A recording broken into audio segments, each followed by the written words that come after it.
we got our MVPs of the week. You want to kick us off with your MVP of the week? Sure. So I will mention a couple honorable mentions because it's so hard, right? Please. 3 games. A couple honorable mentions that I'll mention. That was redundant. I'm not going to say Yes. Mookie Betts, but I'll say just Mookie Betts. And then Grayson Rodriguez had a phenomenal start. He's someone to certainly keep an eye on. He could end up as a top 5 starting pitcher. Had a great start to start off his season. And then Michael Harris is another honorable mention. He's 6 for 9 so far with a home run. 1,800 OPS. Like I think that guy is just ready to absolutely explode. But the real, I think, MVP so far, especially given where people were probably drafting this guy, if at all, is Lourdes Gurriel Jr. For the Arizona Diamondbacks. Yep. So far, he is 6 for 13 with 3 home runs. He has hit a home run in every single game so far for the Diamondbacks. He's locked into a starting role. He's, in one of the better offenses in baseball. He's got 8 RBIs, 5 runs. He's hitting 460, 1,700 OPS. Like, just compared to where you probably picked this guy and the performance that he's giving you so far, I think he's my MVP of the week and someone that every team should be very lucky to have if you have him already. Yeah, and again, that lineup has looked really good. Grain of salt spot a little bit with the fact that they're playing Colorado. And Yeah, sure. I actually have a bet on Oakland to have the worst record in the league. And then literally 1 inning into the season, I texted my group chat. I was like, looks like the Rockies have entered the chat as far as worst record in the league, because that is ridiculous. My MVP, and you know where I'm going with this, it's freaking Starling Marte, baby. This dude looks awesome. He looks like he's ready to rake. He's going to be healthy all year. He has 3 runs scored already. He's looking good. He's looking healthy. He's looking great in the outfield. He's only got 2 hits, but who cares? He's on base 50% of the time so far, and that home run, the first pitch of the season. And I told you that second game was really the more impressive one. We'll see what he does later today. I'm excited for Starling Marte, beautiful Dominican man who already, like, he looks back. He saw those cheerleaders dancing on top of the Mets dugout. I was like, I'm going to put on a freaking show for you guys. He heard Frank the Tank screaming. And by the way, talk about the face of a franchise. Well, Pete Alonso is out dancing with freaking Zach Bryan. This dude is going to slide right in and take over as the face of the Mets and be the best dude on the Mets. He's ready for that role. Watch him be the cleanup hitter or the number 3 hitter by the end of the week. I love it. I freaking love Starling Marte. He's my MVP. And also just because it sticks it to you. And so I think it sandwiches the episode perfectly. Yeah, I was going to say that was full Marte. circle. We end with Starling Marte. That was the plan. I kind of thought of it that way. Yeah, that was good. That was clever. And, why not curry a little favor to the boss? Ryan, shout out. I hope you're listening and enjoying that. But yeah, Ryan, Marte, shout out. Yeah, exactly. Shove it. Yeah, exactly. Let me read the text from Ryan. Yes. Let me find it real quick. Again, I'm gonna get to take the same kind of victory lap if he plays less than 100 games, or that's hey, fine. You can take the same living. That's the point. Why are we living in a day-to-day world where it's like, today we're dude, come on. Either way, he basically told me to tell you to shove it. Anyway, yeah, good. I'm telling him to shove it right back. No, he'll be fine.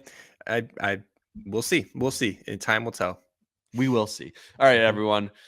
Enjoy baseball today, although by the time you're listening to this, it's probably over. But Monday, Tuesday, Wednesday, we'll be back Thursday, and then we'll talk more about fantasy baseball. Next one, we'll give you some of our where we can do stardom, sit-ems, just a whole bunch of different stuff. You'll give your prospect report, how they're progressing so far. So lots of stuff to get to on Wednesdays or Thursday's episode, I should say.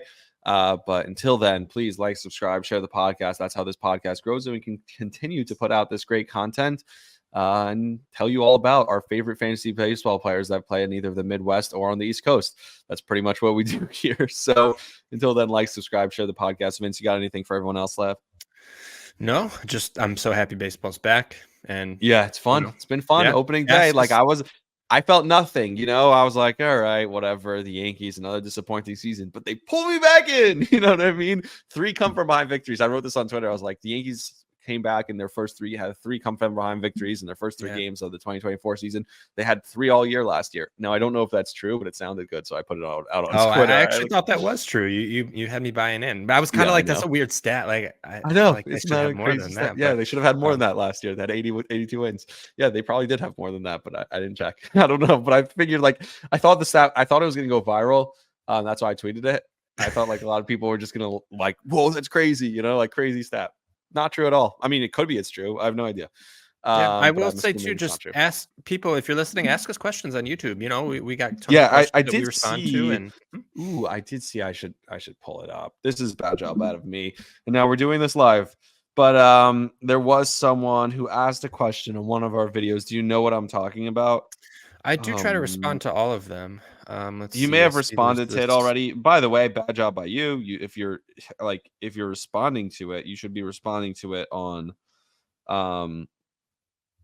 you should be responding to it on the podcast. So he asked Sure. about, so this was Jared Cole, shout out Jared, Lux for second base or Bryson Stott for second base. Gavin Lux or Bryson Stott, who do you like? I'm a big Bryson Stott guy. I like the lineup, but I think Gavin Lux can play like a low-key role in the Dodger lineup. So I like both. Where do you go? Yeah, so if you're playing for this year, it's definitely Stott. Yep. The one thing I will say though, if you're in like a dynasty league, Gavin Lux is probably extremely cheap and could return a great ROI. So if you're buying Bryson Stott, you're probably buying him at his peak. Like I do think he's got a little more power, but he's really not going to get a whole lot better, Bryson Stott. But that being said, he will be consistent for a long, long time. Like I don't think he's going to fall off the table anytime soon. But if you're buying based on potential ROI, Gavin Lux definitely has quite a bit of upside. He also could fall off a cliff much easier, I think, than Stott. So quite a bit of league context there. But if you're talking just this year, which I assume you are, yeah, definitely go Bryson Stott. If did you see my reply before you gave that answer just now? I go Stott. My reply to Jared was, I go Stott, but I love Lux as a sleeper. So pretty much exactly what you said. Yeah. We're lockstep together. We're lockstep on that one. So Jared, thank you for the question. And if you want to ask a question to the podcast, we'll be doing mailbag answers also. So any questions that you have, if you throw them up on the YouTube, if you email us, one of us, you hit us up on social media, we'll answer those questions that you have. And as the season progresses and we get into questions like that, start them, sit them, stuff like that, we're going to obviously people are going to have a lot of questions like that. So we'll get into all that and a whole lot more